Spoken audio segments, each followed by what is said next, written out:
You about ready for us to start this interview? Okay, all right.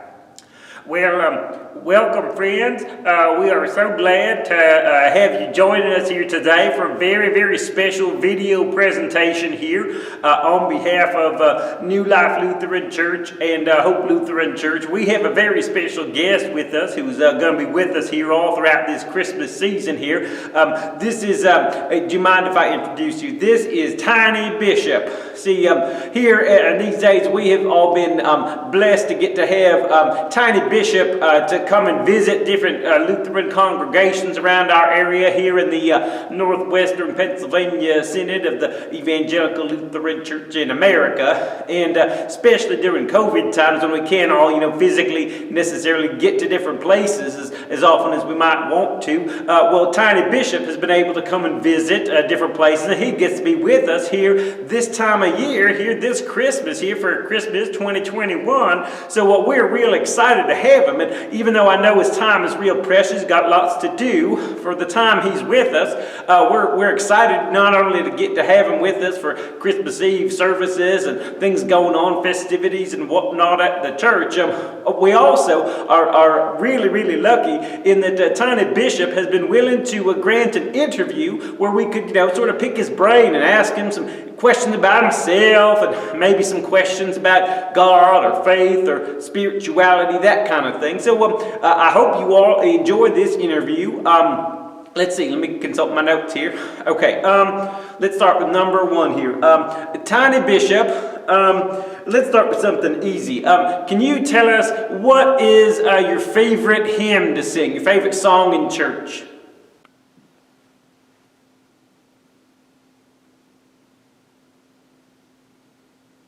Oh, sure. Let all mortal flesh keep silence. That's a good one. It's an ancient one. Let all mortal flesh keep silence. That's a good one. Sort of a deep cut.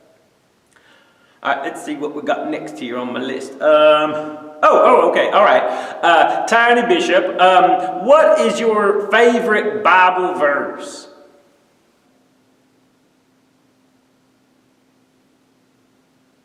Very interesting. Oh, of course, that's a good one. Be still and know that I am God. That's from the end of Psalm 46, isn't it? Yeah, good words. Be still and know that I am God. Whew, words of comfort right there, I sure tell you. Okay, well, let's see. Let me go down on my list here of other questions I had for you. Okay. Bishop, Tiny Bishop, could you demonstrate for us maybe one of your favorite or most helpful spiritual practices, something that helps you really to connect with God? Would you be willing to give us sort of a demonstration?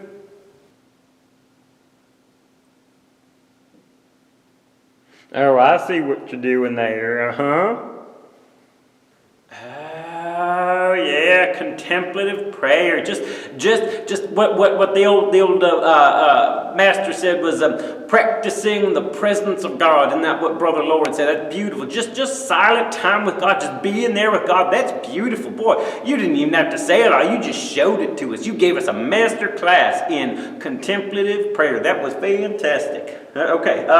Okay. Theological question. One of our folks here at the church had this question to ask of you. What do we have to do to earn God's love?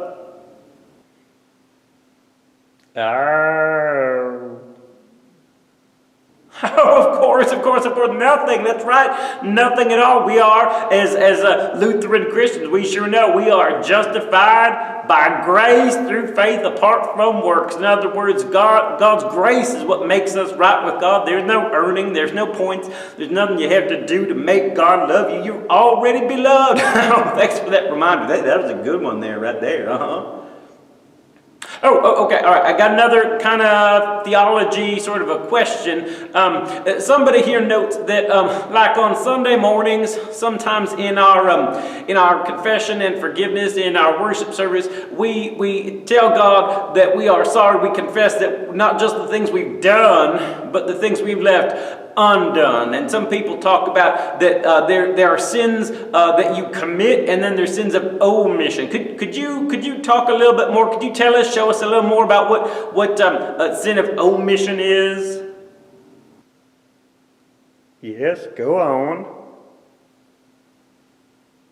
Right, of course, right. It's not just the things we do, but the things that we're supposed to do that we leave undone. It's sort of like our older brother in faith, Martin Luther, would say that we're responsible not just for what we say, but for the times we should speak up and we don't. That's a great example. All the times that we're quiet, just thinking we're keep our head down, that can actually be something that upsets God. Sometimes God wants us to speak up when we need to speak up for somebody else who's getting picked on maybe, or speak up for what's right or what's just, or to speak up to defend people. Yeah, so just being silent, keeping our heads down sometimes, that's not right. Boy, that's a really, really good example. Thank you, Tiny Bishop.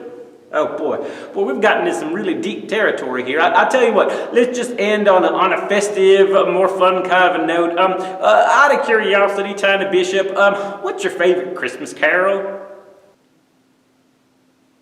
Oh, how about that? Oh, of course, that's one of my favorites too. Silent Night. Oh, that's a good one. Well, we're going to sing that on Christmas Eve too, I promise. Well, anyway, hey, thanks so much for being with us, Tiny Bishop. It's been great to have you with us. We can't wait to have you join us for other special things coming up at Christmas Eve, our two congregations. And we wish you and everybody here watching, we hope you have a blessed Christmas. And join us, if you like, on Christmas Eve, 6 o'clock p.m. up at New Life Lutheran Church, Marion Center. 8:30 and 11 p.m. at Hope and Homer City. Merry Christmas, everybody. Bye.